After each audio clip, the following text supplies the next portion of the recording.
To Suni and Riti daily vlogs. ఈరోజు Sunday కదండి, ఈరోజు సండే స్పెషల్ మా ఇంట్లో చికెన్.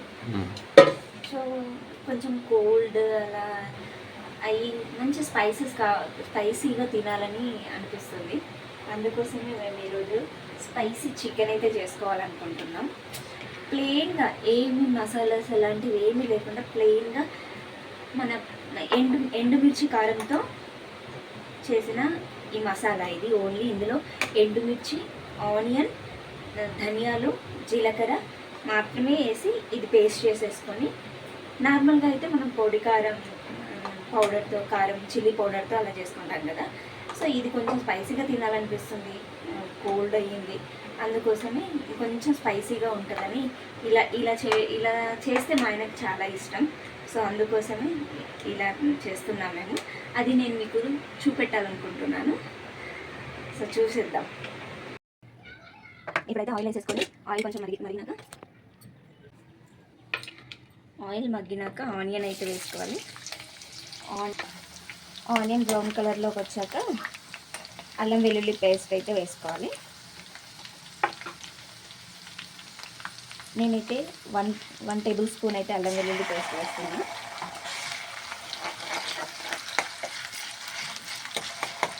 అల్లం వెల్లుల్లి పేస్ట్ అయితే మంచిగా ఫ్రై అయిపోయింది. ఇప్పుడు ఇందులో కొంచెం కరివేపాకు వేసేసుకొని చిటపట అయినాక గ్రీన్ చిల్లీ అయితే నేను 4 తీసుకున్నాను. ఎందుకంటే ఆల్రెడీ మనము ఎండుమిర్చిని కొంచెం ఎక్కువగా వేసాం కాబట్టి అది ఎక్కువ కారం ఉంటే కూడా బాగుండదు. ఇప్పుడు ఇందులో మనం తయారు చేసి పెట్టుకున్న పేస్ట్ని అయితే వేసి మంచిగా ఫ్రై చేయాలి దీన్ని. ఎందుకంటే ఇది మనం ఎండుమిర్చిని అన్ని మసాలాస్ ఇందులో పచ్చివి వేసాం కాబట్టి దీన్ని మంచిగా ఫ్రై చేయాలి. ఇది మంచిగా ఫ్రై అయినాకే చికెన్ వేస్తే అప్పుడు టేస్ట్ ఉంటుంది. మళ్ళీ దీన్ని సరిగ్గా ఫ్రై చేయకుండా అలా వేస్తే కనుక టేస్ట్ చేంజ్ అయిపోతుంది. అన్ని పచ్చి మసాలాసే ఉన్నాయి కాబట్టి దీన్ని మంచిగా ఫ్రై చేసుకోవాలి. ఈ ఫ్రై చేసుకునేటప్పుడు నేను కొంచెం సాల్ట్ వేసుకుంటాను. తర్వాత ఇది పట్టేటప్పుడు కూడా నేను కొంచెం సాల్ట్ వేసాను. సో ఇప్పుడు ఇంకొంచెం సాల్ట్ వేస్తున్నాను. ఇందులోనే టర్మరిక్ వేసి ఇది మంచిగా మీడియం ఫ్లేమ్ అడ్జస్ట్ చేసుకుంటూ కొంచెం అప్పుడప్పుడు ఫుల్గా మీడియంలో ఇలా అడ్జస్ట్ చేసుకుంటూ మంచిగా ఫ్రై చేసుకోవాలి.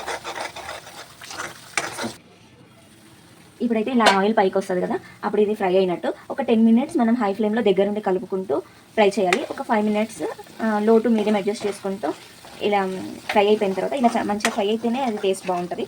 సో ఇది చాలా మంచిగా ఫ్రై అయింది. ఇప్పుడు ఇందులో చికెన్ వేసేసుకోవాలి. ఇంకా మేమైతే 1/2 kg చికెన్ తీసుకున్నాం.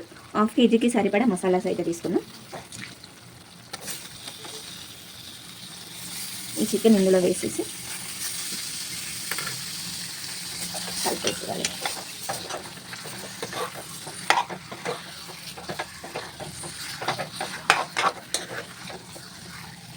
ఈ మసాలా అనేది చికెన్కి కాస్త పట్టాలి. ఒక 10 మినిట్స్ ఇలాగే వదిలేసేసి మీడియం ఫ్లేమ్ అలా పెట్టేసుకొని వదిలేసేయాలి. క్యాప్ పెట్టేసుకొని మంచిగా ఈ మసాలా అంతా చికెన్కి పట్టేస్తుంది. అప్పుడు కొంచెం చికెన్ టేస్టీగా ఉంటుంది. ఇప్పుడు ఇలా ఆయిల్ పైకి వచ్చిన తర్వాత ఇప్పుడు ఇందులో టమాటా వేసుకోవాలి. ఇందులో టమాటా ఇప్పుడు వేయడం వల్ల ఏంటంటే చికెన్ అనేది కొంచెం పుల్లగా అలా టేస్ట్ బాగుంటుంది. సో ఇప్పుడు టమాటా వేసేసుకొని మళ్ళీ ఒకసారి కలుపుకొని హై టు మీడియం అడ్జస్ట్ చేసుకుంటూ మళ్ళీ కాసేపు చేసుకోవాలి. ఇంకా మూత పెట్టేసుకుంటే టమాటా మగ్గుతుంది. ఆ పులుపు అనేది అప్పుడు చికెన్కి కొంచెం పడుతుంది. చికెన్ అయితే రెడీ అయిపోయింది. సూపర్గా. ఒక 15 మినిట్స్ అయితే నేను మీడియం టు సిమ్ అడ్జస్ట్ చేసుకుంటూ మంచిగా దీన్ని కుక్ చేసా టమాటా వేసాక. సో ఫైనల్గా అయితే చికెన్ అయితే అయిపోయింది. ఇప్పుడు మనం కావాలనుకుంటే కనుక సాల్ట్ అది చూసుకొని అడ్జస్ట్ చేసుకోవచ్చు. మాకైతే సాల్ట్ సరిపోయింది. చేసుకోవాలి.